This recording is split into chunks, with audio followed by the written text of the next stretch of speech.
So I am at the Oklahoma City Dental Convention in downtown Oklahoma City, and I'm sitting here with my buddy for probably, 30 years? Yeah. I mean, you, me, and Brock Rondeau. It's Harold Meredith. So you can go to haroldmeredith.com. I've always known him as dentalmarketers.com, but Harold Meredith has been exclusively in the dental field, helping dentists to manage and market their practice since 1990. He has visited over 5,000 dental offices in North America. He likes to talk about elevating case acceptance through proper presentation, increased patient flow through marketing. So, Harold, what do you and me have been in this thing forever. Long time. How is it, why are dentists going to dentalmarketing.com or haroldmeredith.com? Why are they contacting you? What problems are they having, and what ones are you going in their office and fixing? Howard, so many problems. I mean, sometimes I walk into an office and I'll usually spend a full day in an office and just analyze every move a dentist is making and what the team is doing, how they're answering the telephone, almost every aspect of the office.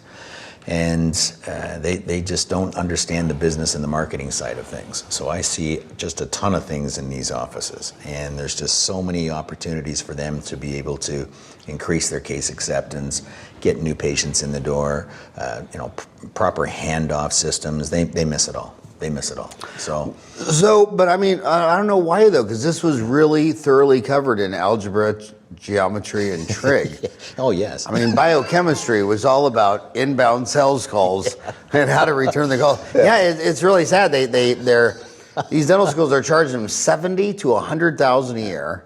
Yeah. They're coming out $400,000 to $500,000 in debt. Yeah. And the day they graduate, if they had one employee, they wouldn't even know how to get on Quicken and do a payroll for one employee. No.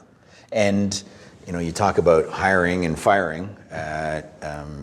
You were just speaking to the group previous about hiring, taking your time when you're hiring somebody and firing quickly, and that's kind of been my motto. I mean, as soon as you have cancer in your office, I mean, you know when you know. And I can't tell you how many offices I've walked in and it's like, so Doc, why is Beatrice still here? Well, Beatrice has been here for 25 years. I can't let go of Beatrice. Well, of course you can't. Beatrice is only costing you 50% of your business right at the moment because she doesn't know how to dismiss patients or greet patients, et cetera, et cetera. So I see all of these problems when I walk into the office, and getting the dentist actually to start making those types of decisions, it's not that easy sometimes. But you know what? I like looking at the social media data across all social media platforms that 1% of the people, whether it be Twitter, Facebook, Instagram, 1% start all the conversations. Right. And they're called the influencers. Only 9% engage, comment, reply, share, whatever. 90% just lurk. Right. So it's pretty easy to say that the people like me who share a lot are abnormal. In fact, statistically, there'd have to be something wrong with me. And these humans... I didn't know you shared anything. Yeah, and so these humans, they evolved to, it's our tribe, and we all got to stay together, and it's so counterintuitive that you almost have to be a ruthless sociopath to sit there and say, you're fired. Yeah. In fact, our president Trump. Mm-hmm. That was his tagline. Oh, You're fired. For sure. And you almost have to be ruthless. You've got to be ruthless. You got to be ruthless. So they, and I get it. I mean, I always said, I have 5 sisters. I always said that by the time a girl has worked in my office for 5 years, she starts to feel like a sister to you. Right. Well, it's hard. So when you start telling dentists they need to fire Beatrice, I mean, they get nauseous. So it upsets them. Yeah, very upsetting. But the trouble is, it's like cooking a lobster. You don't throw the lobster into 210 degree water immediately. And that's what happens.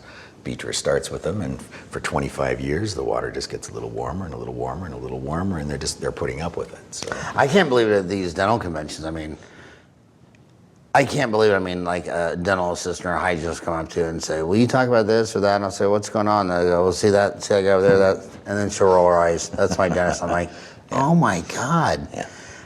I've only known you for a minute and you're toxic. Yes.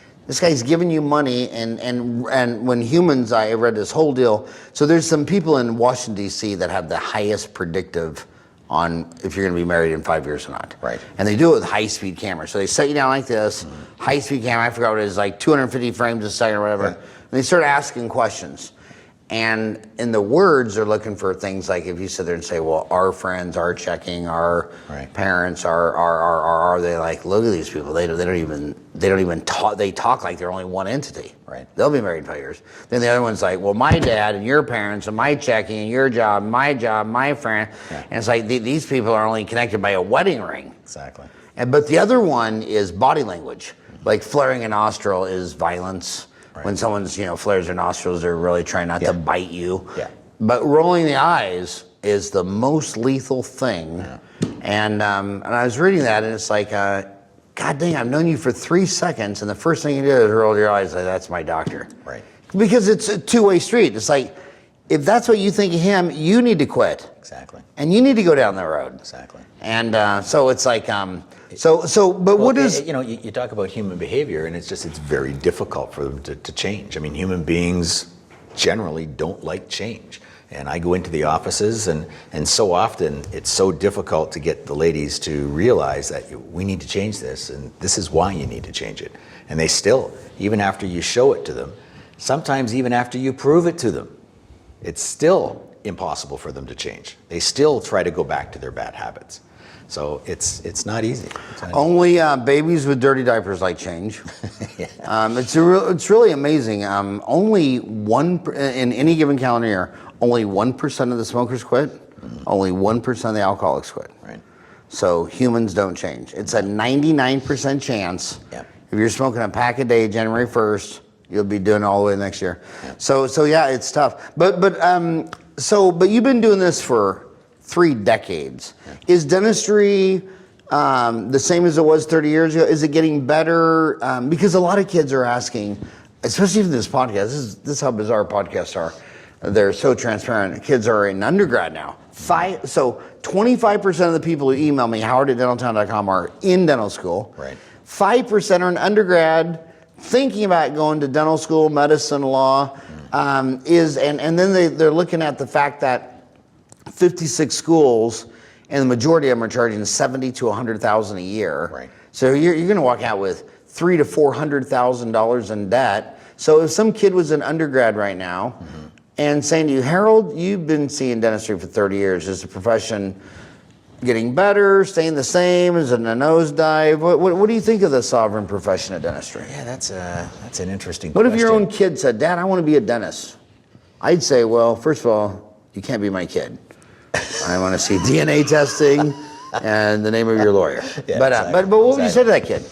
Yeah, that's a real tough. That's a toughie, Howard. I mean, there's, in my 30 years, obviously the clinical care has gotten better, an awful lot better. The technology is amazing. Some of the things I find are just absolutely amazing. But the business skills just really have not improved much, the business and marketing skills. Thus, you get the big chains. I remember just before I got into dentistry, I was working with pharmacies. And it's amazing, try to find an independent pharmacy today. And there's just not hardly any of them around. Now, they'll be sitting in a medical building you don't find a large independent pharmacy anymore. They're not out there. And I got into a discussion with a doctor at Dr. Rondo's meeting this past weekend in Las Vegas. Brock Rondeau. And just a little plug for Brock, but amazing teacher. And if you want to learn orthodontics, TMJ or sleep, rondoseminars.com. But send me a link to that, rondoseminars.com. Yeah. So, but ultimately, in my discussion with this young fellow, he was saying that the independent dentists will live on, and there's no way the chains can take them over. And my concern is, I have a good friend of mine in Connecticut who's just in the process of selling his 2 practices, and the chains were offering him a lot more money than an independent was. So how do you stop that? So to me, 15, 20 years down the road, it's not going to be as easy for the independents, and it's going to get more difficult. So that's my thought on it. Well, you said a lot of things. I want to comment on those things. Yeah. First, said the clinical care has gotten better, and I don't agree. Okay. because Well, technology is better. they got prettier. Yes. But when I was little and got out of school, all the fillings were metal amalgams. Right. The crowns were gold or porcelain painted to gold. And all my restorations are gold. And the amalgams last twice as long as these pretty composites because they're inert plastic. And so I think the fillings lasted twice as long 30 years ago. Right. And but in the pharmacy, this is pretty funny, but I knew pharmacy was dead just because I lectured internationally, because in France, you would take your health insurance card, and when the doctor did your prescription, he'd load it on your card, and then you take that to an ATM machine that was made in Scottsdale, and you'd stick it in an ATM machine, a bottle come down, a label come on, the pills come down, a hopper. When you can get your service from a robot, a machine, pharmacists are dead. Yeah. Whereas dentistry, with physicians, 80% of the physicians never touch you. They never do surgery. They read blood work and they write prescriptions and all that stuff. Right. And only 20% of them will actually ever take a scalpel, cut you. But dentistry, it's 100% surgery. Yeah. It's 100% I'm touching it. And humans are so finicky about who touches them, who's leaning back, do I trust you, did you hurt me? For sure. But I've got a sharp instrument in my hand, so. But I do gotta get a shout out for Brock Rondeau. That guy, how I measure these instructors is some instructors are very low self-esteem, and they'll go teach ortho, and 95% of the class will walk away and not even start a case because they say, I'm not smart enough. And Albert Einstein said, if you can't explain it to a sixth grader, you don't even know what you're talking about. Right. And when Brock Rondeau starts an ortho class, if there's 30 kids in the class and it's like 4 3-day weekends, every single kid will start an ortho case. Yeah, they'll give it a try, sure. Because he can explain it. What's that new, Ryan, what's that new thing that millennials talk about? Explain it to me like I'm Cammy or Camille or... Like I'm Calvin. Calvin. And who, explain it to me like I'm Calvin. And who's Calvin? Might be Calvin and Hobbes. Calvin and Hobbes, I would think, Yeah, so it's explain it to me like I'm Calvin. That's what all the young cool kids are saying. But if you say in Google, Google is not a person, it's machine learning algorithms. Right. And the searches have been growing about 5%. So it used to be like dentist. Right. And there's dentist near me, or now it's like, is there a dentist near me that lives in Ahwatukee that takes Blue Cross and Blue? And now with voice, searches are starting to grow even faster. Yeah. But if you just type in a search, it's based on billions of searches done every day. Right. So if you just type in, can Jesus, look what the top deal is. Can Jesus microwave a burrito? Next one, can Jesus microwave a burrito? Can Jesus fly? Can Jesus be God? Can Jesus heal me? Can Jesus talk to you? Now we'll say, can dentist? Can dentist prescribe? Can dentist prescribe antibiotics? Can dentists have tattoos? Can dentists prescribe Xanax? Can dentists do Botox? Can dentists remove coffee stains? I just love Google. Can dentists remove coffee stains? Yeah, because you know the difference between Google and Facebook? Facebook is you're posting all your greatest hits albums. Right. Here's me, my lovely wife on our anniversary. And then you're typing Google, divorced dentist in Phoenix. So Google is truth serum. Right. And Facebook is your eminence front. Yeah. It's a put on. Absolutely. And so when you read studies on Google searches, man looks very, very different. Than Facebook. So Google is true serum. Yeah, for sure. Okay, for sure. so well, to me, Facebook is babies and puppy dogs, in a lot of respects. So, I mean, I see my offices, if we're posting for them or doing anything for them on Facebook, we try to get it as customized and personalized for them as possible. So what is the top reason they're calling you? But let's put them in order. 1, 2, 3. Yeah, 1, 2, 3. Number one is get new patients in the door. Okay, so that's why your website is dentalmarketers.com. Correct. Dental marketers with an S. Yeah. And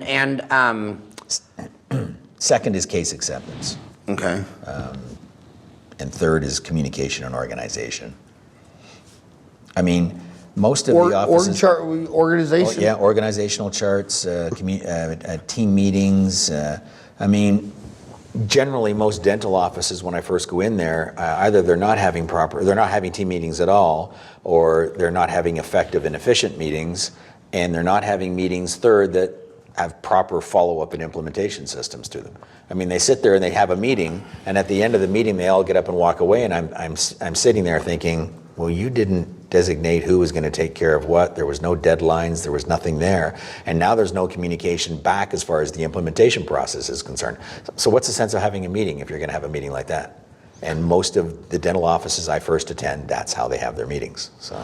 And you always know, if you go to a Fortune 500 company, the meeting is started with somebody reading the minutes last meeting. Yeah, absolutely. Okay, this is last week we had a meeting, and Harold, he was going to go find a dental marketing company. We decided that if we could get 10 more new patients a month, we'd really be there. So Harold, present to us what you did since last meeting. Right. And Harold would be like, what? Oh, I didn't know I had to do that. I thought we were just bitching. I thought we just go to dental meetings and we bring our embroidery and we just stitch and bitch, stitch, bitch. Nothing ever happens. Nothing ever changes.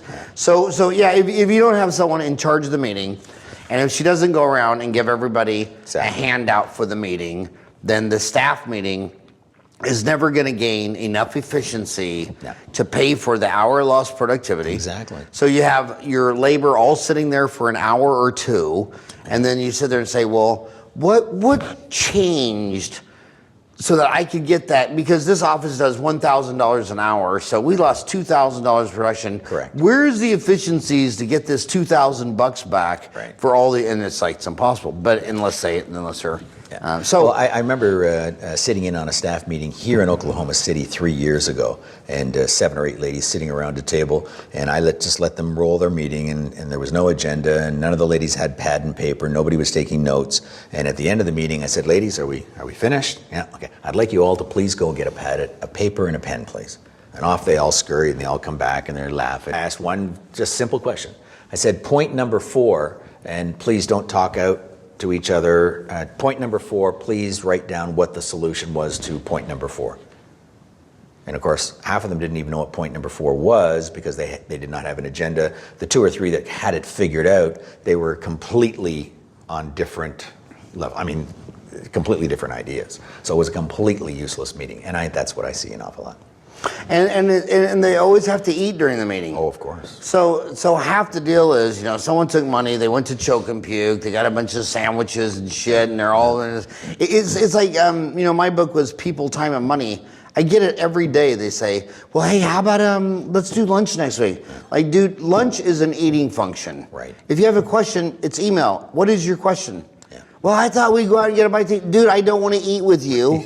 What is the effing problem? Yeah. And then it turns out that the people that can't answer it, they're just fishing for, they're salesmen. They just want to press flesh. So if you're selling something, tell me right now. Email is very efficient, but if I had a lunch meeting every single day, I could meet 5 people a week. Right. I could answer 300 emails today without eating a cracker. Absolutely. With anyone. Yeah. Well, I find, and it's funny, you see a lot of team meetings at lunch, and it just gets in the way. People are rattling, and I mean, they're just not taking it seriously enough. So yeah, so if you want to eat, go eat. Why don't we have a meeting after lunch? Go freaking eat. Go to Arby's. Go to whatever. Go do your bodily functions. Come back, poop, pee. Yep. And when you're ready to do business, let's have an agenda, let's get something done. Absolutely. But a lot of dentists believe, they say, I hear this all the time, dude, I'm already paying my overhead, I'm paying my rent, mortgage, equipment, bill, computer, insurance, malpractice, professional dues, all, God dang it, Harold, if I just had 10 more new patients a month, it'd be nothing but net. What do you say to that guy? Well, that's not necessarily the answer. I mean, to me, the answer is you've got to become profitable with the patients that you've got. And if I get 10 more patients, well, certainly I'll garner more income, but the practice is not necessarily built or holding on to being profitable just because I'm getting 10 new patients a month. I mean, I say to a lot of my practices, sometimes you need to slow a little bit. If you took more time with the patients that you had and set your team up for success, set your treatment coordinator up or whoever is actually closing the business at the end of the process. Utilize visual tools, visual communication. One of the things that I see that just doesn't happen in a dental office is the selling of benefits. I mean, why do we buy anything? Why do human beings buy anything? That's because it benefits us. But ultimately, very rarely do I see that in my case presentations. So I know I'm kind of hitting you with an awful lot here. No, I love it. I'm loving it. Ultimately, just because I get 10 new patients isn't going to necessarily make me more profitable or get me to the promised land. What gets you there is taking a close look at the business and certainly the sales cycle and the presentation process, doing it properly. And I can't tell you, I don't think I've ever gone into a dental office and ask them, okay, can you tell me your production numbers? Well, most can tell me their production numbers, and most can tell me what their collection numbers, but they can't tell me their presentation numbers. They don't know what they've presented. So if you don't know what you presented, you don't know what your closing ratio is, you're missing a huge opportunity there. So when they say I need 10 new patients to become more successful or to be profitable, et cetera, that's not generally the answer. The answer is taking a close look at your business and becoming more profitable inside it. So I hope that answered your question. So well, it's so perfect because he just said something so flippin' profound, but only old people might have picked it up. Are we older? I'm 55, dude. How old are you? I'm older than 55. Are you older than 55? Yeah, but you're Canadian, man. Those are easy years. Yeah, exactly. And your skin can't age when it's frozen. Just, well, so you guys don't age half the year. It was -4 in Toronto this morning. So. And you know what? I actually feel like I'm Canadian because I'm in Phoenix. 10% of the city's Canadians. I'm sure. And my gosh, I'll be there next week. Both orthodontists. Mm-hmm. Yeah, I'm in Awatuki. Okay. Both orthodontists are from Canada. I mean, it's just it's so. That's crazy. There's more people from Canada than that. Well, Canada is the same size. For your sorry to interrupt. I'm speaking for your buddy Harry Green at the Mid-Continent meeting in Scottsdale. You spoke there 3 years ago. Harry Green with Tip Edge? Yes. Nice, yeah, nice. Yeah. I love Harry, man. Yeah, he's a good guy. Harry's a great guy. Sorry, I didn't mean to. No. Yeah. Harry Green, which teaches Tip Edge, he's an orthodontist. Yeah. Brock Rondeau, and the other one I like is Richard Litt. Yep. Yeah. But anyway, but what he said that was so profound that you missed, like, okay, so you're not profitable now, so then what's 10 more new patients going to do? Exactly. And the other thing is, well, they're not profitable with cleaning exams, x-rays, and crown and bridge and simple endo. So I'm going to add sleep apnea and ortho and Invisalign and veneers. Right. It's like, dude, when you find the average Joe homie $1 million practice, collecting $1 million, taking home $250, they don't do sleep apnea, they don't do veneers, they don't place implants, they don't have a CAD cam, they don't do any of that shit. Right. They just do the simple real well. Sure. And so, so you're not it'd be like a restaurant. Well, we're going bankrupt. Well, what do you think the solution is? Yeah. We think we're going to add lasagna to the menu. Really? The steak and baked potato and broccoli didn't do it, but now... Lasagna will get us over the top. Yeah, so let's add lasagna and sleep apnea. It's like I always tell them, get your house poised for growth. Well, let me tell you this, Harold. So Ryan and I were visiting my mom last week in Kansas, and we were in these small towns like Derby and Rose Hill and all these things. And when I go to a small town, when I see a dental office, I just slam on the brakes, run in there. Right. I love my homies. And it's so funny how, you go to these, what most people would think, this is a poor Midwestern farm town. Right. And you look at the 7-Eleven or the Circle K, and there's 8 F-150 pickup trucks there. Right. And you walk over there and you say, buddy, nice truck. What did this cost? Well, it was based out, it's 38, but this bitch is decked out. I mean, I was talking to a kid, a dentist in St. Joe, Missouri. Mm. His final bill for his F-150, $98,000. That's crazy. I mean, he had the bigger engine, horsepower. That's crazy. So you My first house was $98,000. I know, but so the average American finances the car 60 months. Right. They start at 16, By the time the average American is 76, the average American has bought 12 and a half cars with the median average price at $33,000. Then I'll go into a room full of 100 dentists and say, how many of you have never sold one $10,000 treatment plan in your entire life, right, and all the arms go up? Right. They say, well, there's no money out here. Yeah. There's no money out here. They all exactly. Yeah, and Louisiana is the craziest because you go to Louisiana, people's bass boat costs more than their truck. Right. And when you get really down into the Delta, their bass truck costs more than their house. Yeah, exactly. So they'll buy a rig that can go halfway across the Gulf of Mexico to catch redfish. Right. And then come back to a trailer that's on telephone pole stilts. Exactly. Well, I always ask my staffs when I first start with them, one of the very first questions is, who is your biggest competition? And invariably, they always say the same thing. Well, it's Dr. Johnson across town, or it's this guy down the street, et cetera, et cetera. I always say to them, have you ever heard of Amazon? I mean, people are spending their money, their expendable income on Amazon, and they're going into Walmarts, and they're going into Ford and GM, et cetera, et cetera.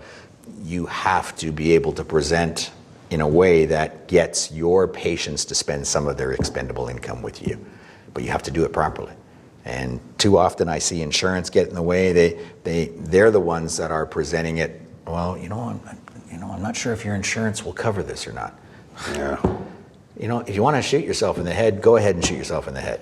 I mean, so it frustrates me to watch my dentists in that position, and I love being able to go in there and start to turn that around and get them to start to look at it a little differently. It's funny how you said, shoot in the head.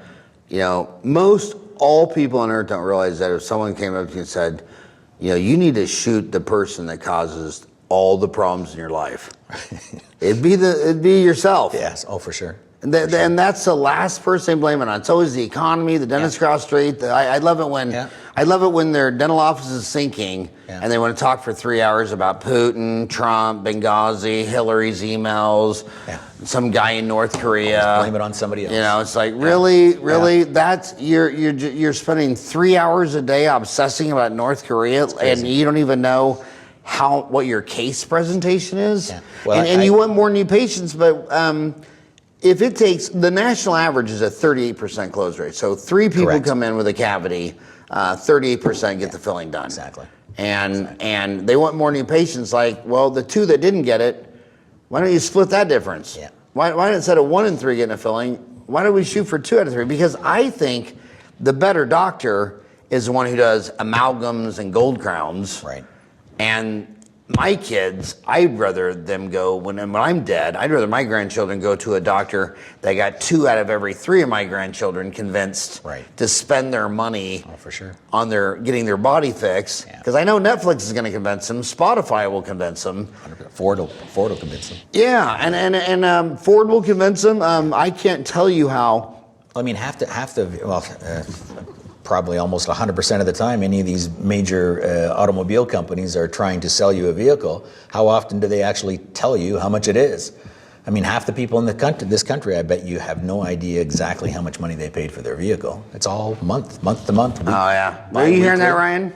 Yeah. You hear what he just said? Most of the people in America don't even know how much they paid for their car. And then you'll hear someone ask them, well, how much that car cost?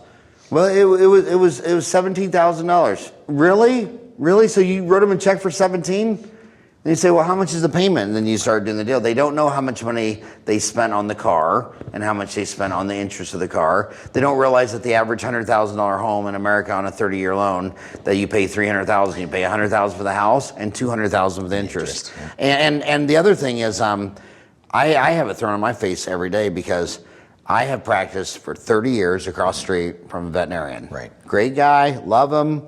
And my office is 4,000 square foot. Right. His office is 6. Yeah, of course. And he has always done $1 million a year more than me. Yeah. And I cannot tell you how often a person comes in and says, I can't do this. I just spent $5,000 on chemotherapy on my cat. And I'm like, a cat is dinner in most countries. And you spend I mean, imagine if you went to Kentucky Fried Chicken, they say, well, actually, actually, we can't serve you chicken because it has cancer. Yeah. And we want you to spend $5,000 curing the chicken. And as soon as he's healthy, then we'll kill it and you can eat. But I mean, not to be a deal, but I mean, at some point you got to draw a line. When you don't have enough money to have your kids come in and get cleanings, exams, and X-rays, for sure, because you're putting $5,000 into a 9-year-old cat who has 11-year life expectancy. So it just makes the point that people always have the money for what they want. They really do.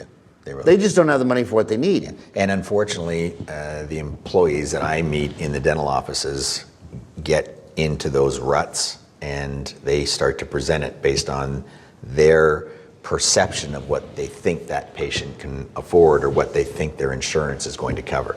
And I see it time and time again. And to me, I take insurance, and this is insurance as far as I'm concerned. So let's get that right off the table right at the moment. I'm here to help you as far as your oral health and your overall health is concerned.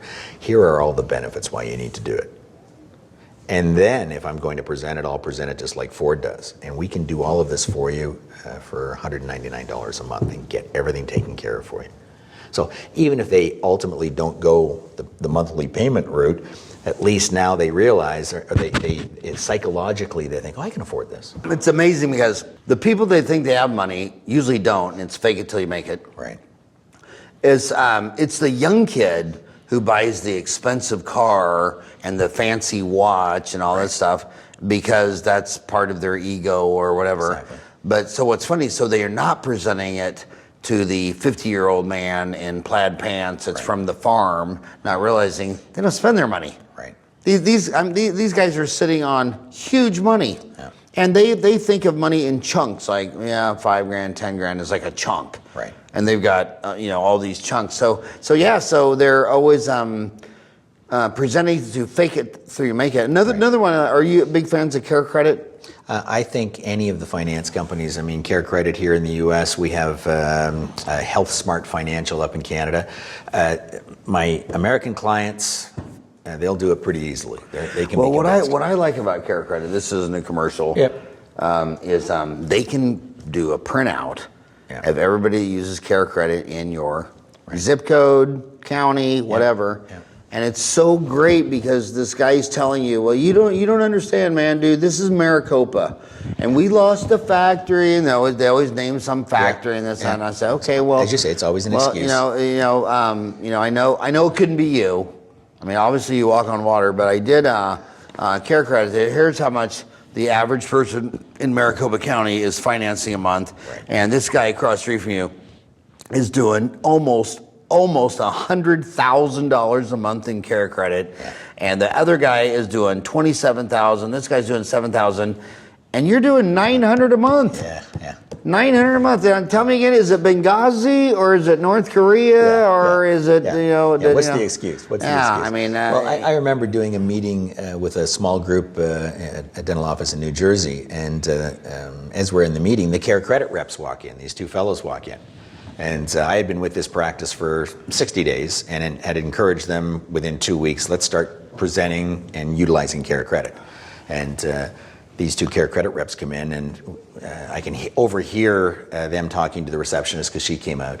And they're just saying, well, we wanted to come in because nobody had been here really, and all of a sudden you're doing $50,000 a month in Care Credit. We just want to know what happened. And she started to turn them away. I said, oh, no. Get these two fellows in here. Because I wanted to reinforce to all the people in the practice, not that I really needed to do it because they had become successful very quickly, but this is how to sell it. This is how to sell dentistry. You make it easy for people to get into it. And these guys were shocked that it just kind of happened overnight and they hadn't prompted it. So to me, it just makes perfect sense. I'm an old school sales guy, but I think we have an amazing product in dentistry. Let's sell it. Let's not be embarrassed to sell it. Let's help people get into it. So, and the biggest case presenters I've ever seen in my life, the biggest ones, and the best marketing I've always seen is the emotional sweet spot is when they say, well, I don't know. I mean, I'm not made of money, and their return is, dude, we could redo your whole mouth for $98 a week. Right. And because $98 you're thinking, when someone says $90, you're thinking, dude, I went to a Mexican restaurant and drank some margaritas and some shots of I spent $98 with me and my buddy 2 nights ago at the bar. I can do $98 a week. Now, $98 times 4, come on, iPad. 84? Yeah, so 98, see, I've drank so much, I have to back it up with my calculator. That's 384. 392. Oh, okay. 90, so 98 times 4. If you said 392, well, then it depends on what is the car payment. So 392 times a 60-month car payment, that's a $23,000 car. Right. Now, so that is so divided by, if you said 98, but I know, but what I'm saying is 98 is a sweet spot because when most people can do $90. So what's crazy is this is what you do. You sit there and add all this shit up. Well, it's $1,000 on this crown, $1,000, and then the worst of the worst, the ones that can't sell frickin' a heater to an Eskimo, is when they can't even tell them the final price. Like, well, we don't know because when we go in there, we might have to bone graft, and then and we might have to put. They can't. And it's say like you can't even. So you're telling me just to get in the surgery room and we won't know how much it costs till we get out? How about I just drive home right now? Yeah, exactly. And then the dentist say, well, I don't know. Like, dude, you're being anal and you're being stupid. Yeah.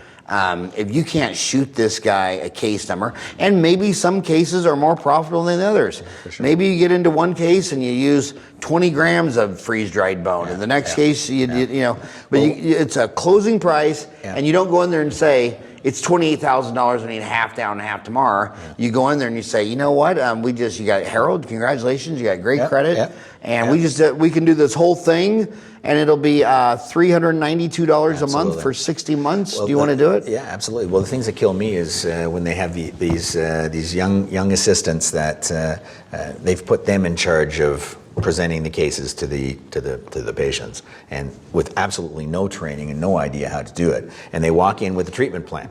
And of course, most of those treatment plans that are printed out by any of these companies, the big numbers sitting at the bottom, and for whatever reason, they make it twice as big or twice as bold. So I put that in front of you, and I see them do it all the time, and they start to explain the treatment plan. Well, at the bottom of the paper is this $28,000 number. Well, a lot of people, as soon as they see that $28,000, it's the teacher at Charlie Brown. It's want. They just stop listening to you.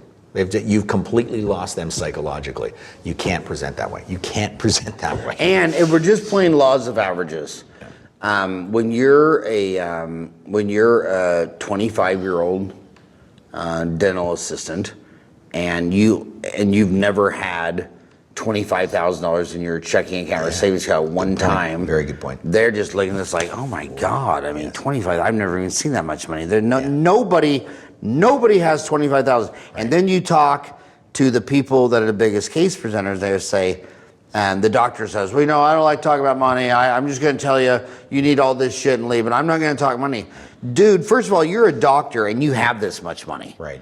And you have to say the number and own it, because you're going to sit there and say, we can do the whole thing, but the whole thing, will be 28 grand, but we can finance that. I mean, I think 28 grand. I mean, that's not even going to be $350 a month for 60 months. Yeah, just going to say with Care Credit, I mean, you can spread it out over 48, 60 months, whatever it needs to be. So do you teach case presentation in dental offices? Yeah. So if someone, I have a little case. So first of all, my homies listen to you. So 40% are on Dentrix, 30% are on soft dent. Right. So they pull up to their work. How do they even figure out what their case acceptance rate is? Well, they have to do it on a daily. I mean, I asked this question first of all. If you presented $20,000 in treatment today, you produced $10,000 and you collected $5,000, what do those three numbers have to do with each other today? So say those three numbers again. So if I presented $20,000 today. Okay. But wait a minute, are those Canadian dollars, US? We'll go with US dollars. so $20,000 I presented, $10,000 I produced, and $5,000 I collected. So that's what I did today. So what do those three numbers have to do with each other today? Did you know that seriously, I'm not kidding, did you know that all my boys are millionaires? Yeah, well, there you go. Do you know that? Good for them. You know why? Because when we were lecturing remember when we were in South Africa and Tanzania, we were in some country with, I forgot which one it was, runaway inflation, but... Yeah, the dollar was worth nothing. Yeah. No, they had $1 million bills. Yeah, exactly. Yeah. And so we all got $1 million bills. I think, what was that million, what would they cost us? That was Indonesia. It was Indonesia? Yeah, it was Indonesia. Well, I've done it. We've done it. Yeah, we've done it in several countries. But the one in Indonesia was like $5 US. Oh God, I can't remember. I just know. So I immediately bought.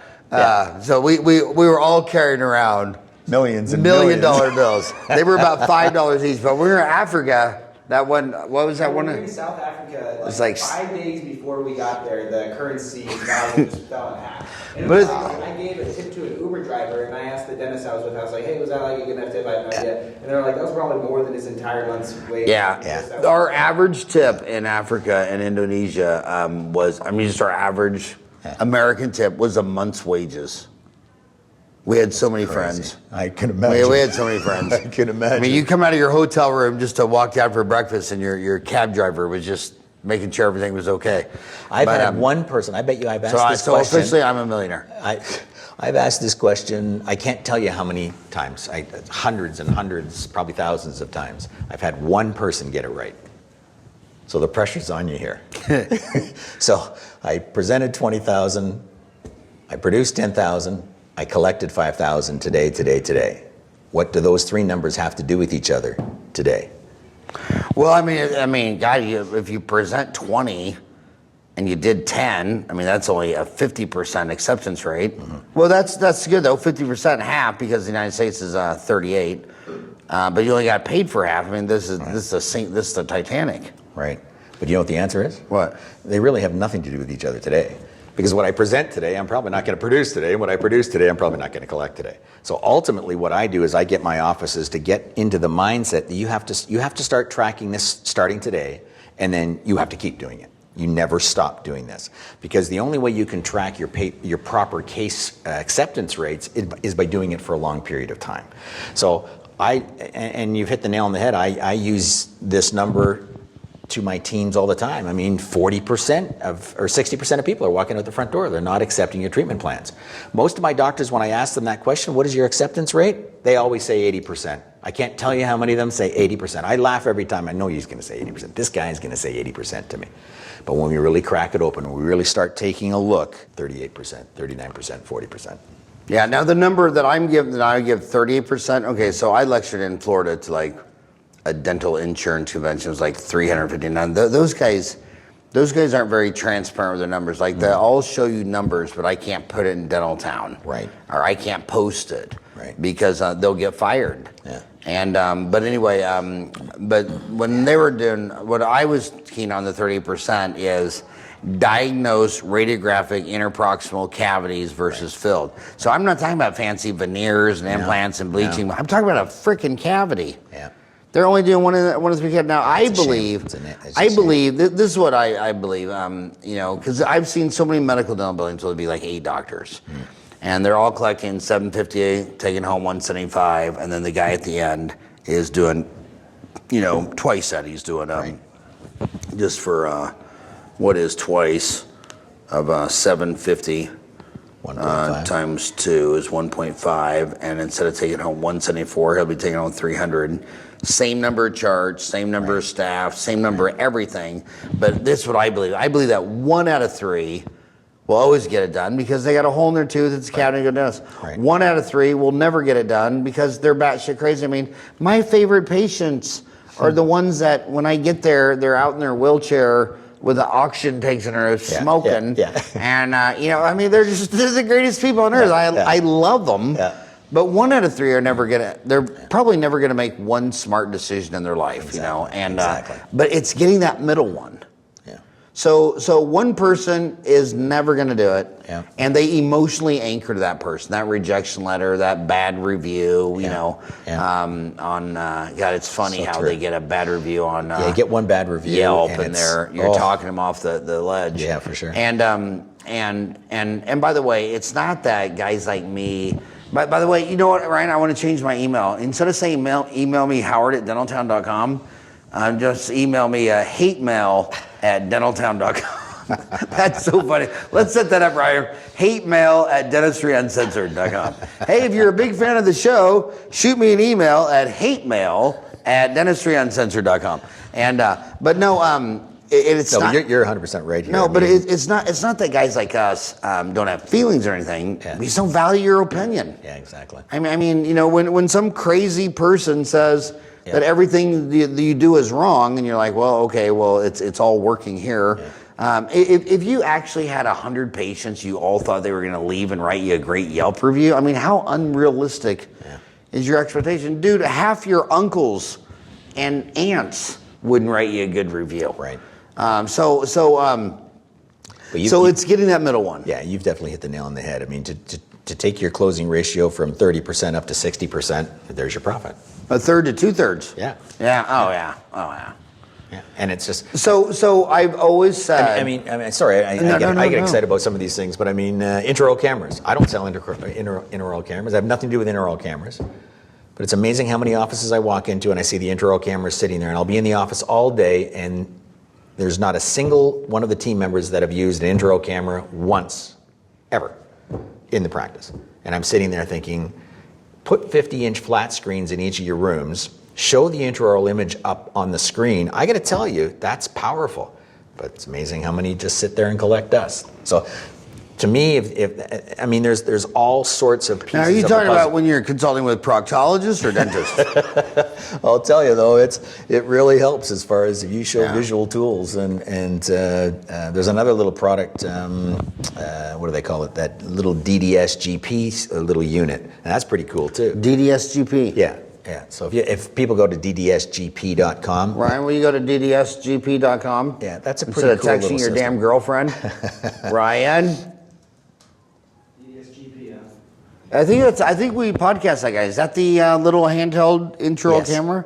No, it's like a. Is that an app on the?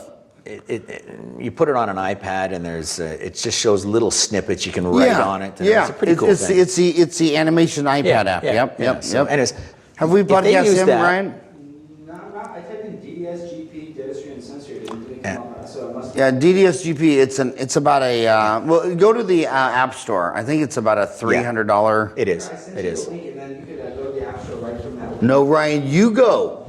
You go to the App Store, Ryan. Invite him or something, that's why let me see if we can invite him in. And so, okay, here DDSGP DDSGP.com is what it is. and DTSGP. So let's talk about that. The purpose of DDSGP is to assist you, the dental professional, in presenting diagnosis and treatment plans to your patient. As your patients gain understanding of the importance of the treatment, recommended case acceptance levels can increase. In 20 years, a private practice general dentist, I've repeatedly noticed that the degree of case, but it says in 20 years as a private practice general dentist, I have repeatedly noticed that the degree of case acceptance and amount of word-of-mouth referrals directly proportional to time and my staff, but mostly I spend conversing with the patient. In the past, my staff would show patients a commercially produced video clip of what they needed and then ask, are you ready to make your appointment? When I changed to direct conversation instead, the answer to that question was much more often yes. Right. To facilitate this interaction with your patient, I created DDSGP with its size, portability, and excellent battery life. The iPad facilitates the conversation we should be having by bringing us closer to the patient as opposed to looking at a video over there. This is why there is no audio component to the demonstration. You are the audio. DDSGP is presented as a series of drawings. Much thought was given to this interface type and demonstration that portray dental problems and solutions without being scary were preferred. So you need not worry about scaring your patient by showing blood, needles, or drill. Right. Just below the main demonstration area of each search screen is a bar with a round handle called the slider. Use the arrows at each end. So, but the bottom line is this: what's the first rule of AA? To admit you have a damn problem. What did Harold start this whole show with? You don't even measure your case acceptance. So you immediately default where I just need new patients, or I need to add lasagna to a bankrupt restaurant. So you're not profitable today. Well, adding Invisalign isn't going to help. You know, you're not profitable today. You can't improve your case acceptance if you don't know you have a problem. Right. I mean, like we were talking, so. Well, I was in an office in Calgary Monday and Tuesday, and their numbers just, I taught them everything on Monday, not everything, but I taught them some basics, and Tuesday we started to put it into effect. And we had taken a look at the schedule in the morning huddle on Tuesday, and this is, we were assigning how this was going to work. Well, his numbers were up immediately. By the end of the day, he's looking at me thinking, my God, that worked. That's actually working. Well, I said, of course it's working. I mean, you've stopped sending out predeterminations as far as your insurance is concerned. I mean, to me, it's just like, why are you doing that? Get people. I mean, they buy a house and a Ford 150. Right. In cash. Then when it comes to insurance, well, let's do it dude, the max is $1,000. Right. The max $1,000. Why don't you just sit there and say, well, you know, the insurance will pay $1,000. You know, they only pay $1,000. But to do everything that you're talking about, will be $360 a month for 33 months. Right. I mean, you know, and then you always think they don't have money, and that is your self-limiting belief. Yeah, for sure. So the average American is going to buy 12 and a half new cars in their lifetime, Right, and you're never going to sell one to one person ever because nobody has any money. And that's me and Harold's fault? That's you, buddy. That's your own self-limiting belief. It is. There are guys, I mean, I know guys in Phoenix that do a $25,000 to $50,000 implant case every week. 50 weeks, and I'm talking about Scottsdale and Paradise Valley. I'm talking about freaking Phoenix. By people who drive, well, first of all, I got to tell you something about these Canadians and things like that. You know, when you come down and you're 65 years old, you don't want a bass boat. You don't want to go fishing. You don't want to go snow skiing. A lot of them wouldn't even go on a cruise if it's free. It sounds exhausting. Right. You know, they'll say, I don't want to go to freaking Germany and walk around the Switzerland. But what do 3 times a day? They eat. Right. And they want to go to the IHOP or the steakhouse, and they want to have, and they're paying $25,000 for all on 4 per arch, $50,000. They're doing it all the time. Harry Green. Yep. Your tip pitch. Did he ever tell you the first ortho patient he did with me? No. I don't know if I can say this by HIPAA, but I had this 65-year-old lady. She just retired. I think she's from Kalamazoo, Michigan. She came out there, and she retired, so she got her pension. And she came there, and I said to her, so do you love your teeth? Do you love your smile? She says, I freaking hate my teeth. I hate my smile. The biggest regret I have in my life, not taking care of my teeth, is I didn't get braces when I was little, and now I'm too old. Right. So I said, And instead of taking courses on the other side of the country where they're not there and you're out to stay, I took this course, Harry Green, who lives in Phoenix, Arizona. Right. I get on the phone, I said, well, Harry, she's too old. And he says, well, how old is she? And I said, she's 65. She just retired, moved here from Kalamazoo. He goes, all right, well, how about schedule her to come back next Tuesday at 11 o'clock? I just want to come by. Right. So Harry comes by. This is what happens when you learn endo from the endodontist across the street, perio from the periodontist across the street, oral surgery. Harry Green comes over, and he goes, he tells me, I'm straight out of school, Green. He goes, Howard, this would be an excellent first case. I'm like, what? He goes, I'll walk you through the whole case. He came every damn appointment. But anyway, long story short, this woman had an overbite. She had TMJ. She thought it was ugly. She laughed like this. Hated her teeth, headaches, TMJ, whole 9 yards. And me and Harry did tip edge on her. Right. He walked me through the first case. It changed her whole life. Yeah, for sure. She thought that was the greatest thing in the world. Yeah. And then you tell me that you don't like to sell dentistry, then quit. Yeah. And go find something you love to sell. If it's bass boats, don't sit there and stay in dentistry. No one in dentistry wants you if you don't like dentistry and you hate dentistry and you don't like to sell dentistry. I just say, well, what do you like to sell? Maybe it's underground. What is the new thing, or the in case there's a nuclear war? Yeah, maybe it's an underground bomb shelter. Maybe it's a bass boat. Maybe it's a Ford 150. But you know what you need to do? You need to quit dentistry and go do something you love. Because when you tell me you don't love dentistry, have you seen? Ask when you're down, Harry. Bring up that story to him. There's no way he can forget her. Yeah. Okay. And because he just loves her. Yeah. She loves him. And changed your whole life. That was my first ortho case. Yeah. By a woman whose life was changed. She didn't care what it cost. Yeah. We too often we assume, and we assume people can't afford it, or we let the insurance thing get us down, and it's ridiculous. It's just not. Yeah. It's not good business. I'll give you some more examples. So the lady I actually bought my house from back in the day had to sell it because an American pharmaceutical company made a drug. She had brain cancer. So Americans were making it, but our good old government, there to help you. Yeah, absolutely. And you're like, well, dude, I'm gonna die, and so it's only approved for studies on mice and rats. Okay, Right. I'm gonna die. Yeah. Can I sign a waiver and get? Oh no, we're the government. We're here to help you. Yeah. So she found out. So she had to go to Scandinavia. So she had to sell her damn house and go to Scandinavia To get the treatment. to get an American drug made in America. That's crazy. And that's. But anyway, but the bottom line is, I know over the years, I know 3 different patients who sold everything to go save a 1-year-old baby Right. in Scandinavia. Absolutely. I mean, these people will find the money if they truly want it, need it. If they got to have the money, they're going to find it. And I'll tell you what, another thing that dentists confuse is dental health. Dental health isn't that important. It's mental health. She doesn't like her smile. That's all in her mind. Right. You make her teeth whiter, brighter, and straighter. And the other thing I always notice with the Americans and the Canadians is, you either own a bowling ball and bowl in a league, or you don't own a bowling ball and you haven't bowled in 5 years. Right. You either own your own boat and go to the lake 10 weekends a summer, or you haven't been to the lake in 10 years. Yeah. It's all or none. Yeah. And when you don't like your teeth, you don't like how they look, they're not straight, they're not white, they're ugly, you don't brush them, you don't floss them, you don't take care of them, you don't come in. Yeah. But once you start bleaching, bonding, Invisalign, once I get this little monkey Yeah. to like his teeth, Yeah. he'll take care of them. Absolutely.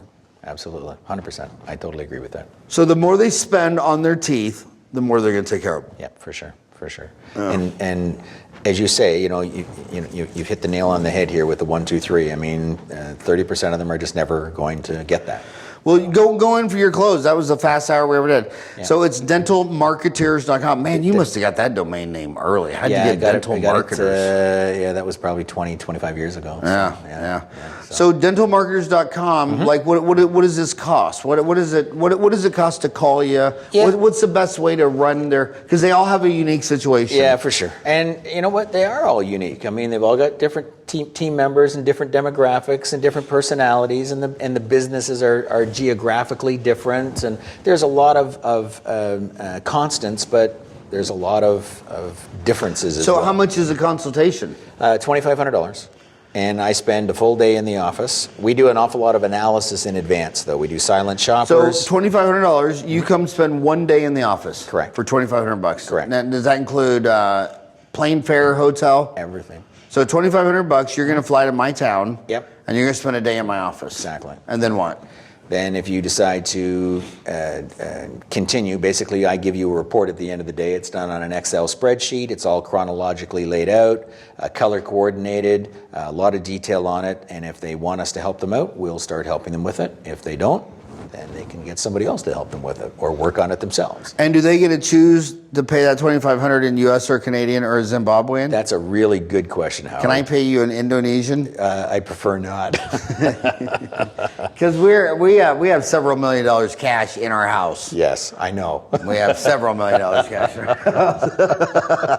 house. Each of the boys have at least that much. Yeah. Every boy has several $1 million in cash Yeah. in his nightstand by his bed. That's very cool. Maybe I shouldn't be saying this on TV. Yeah, We're going to get robbed. Right.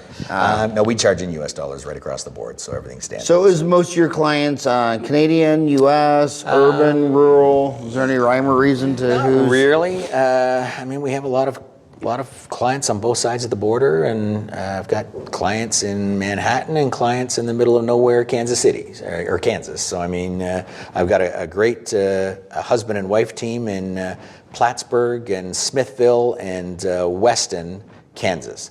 And Nice. they're I bet them are your 3 favorite clients. yeah, they're good. Well, they own all 3 offices, and I encourage them to start buying up some offices there, and they're excited about it. And a great practice. That's Hildebrand Dental. If anybody ever wants to check out hildebranddental.com, we designed their website for them, and a number of other things, mailers and logos and everything else. But I mean, our typical practice could be anybody. I mean, it's rural cities, Canadians, Americans, startups, practices that have been going for 40, 50 years. So you just never know. But you've hit the nail on the head. Every situation is a little different, a little unique. And some of them are really emotionally tough. Like, I don't even know what to say when it's a little girl dentist who went into practice with her older mom dentist. Yeah. and you start hearing this stuff, and you're like, Yeah. I mean, how that's some deep, complicated shit, you know. But let's sit on that, because when you and I grew up, they always said never mix business with family. Yes. And now a quarter to a third of them dental schools are filled with kids who got a mom or dad that's a dentist. Yep. And mom's saying, "You're coming in with me." Yeah. Yet, how many times in a movie have you heard "Don't mix business and family"? Exactly. Well, I am a big fan of not mixing business with family or friends. I mean, a good comparison also is, you know, these kids are now meeting in school and ultimately getting married, and they're both dentists and they go off and practice together. And very rarely do I see it work. It adds an awful lot of, you know, fighting and arguments, et cetera, et cetera. So Really, you're finding a lot of problems with those. yeah, I do. My rule of thumb usually is when I meet a husband and wife team that are working together, there's one rule. If they don't follow the rule, I'm gone. Is that when they close the office, they lock the office that day, you stop talking about dentistry. You stop talking about the business. Well, the problem with the number one problem with a married couple in the office, because most married couples in the office, the woman's a dentist, the husband's office manager, Right. vice versa, whatever, Right. and then the next. But it's the same reason the three biggest religions on earth are the three monotheistic religions. I mean, you know, there's one God, you know, and when you start getting into, there's two gods. Like take, you know, what if there's a god of thunder and lightning? Yeah.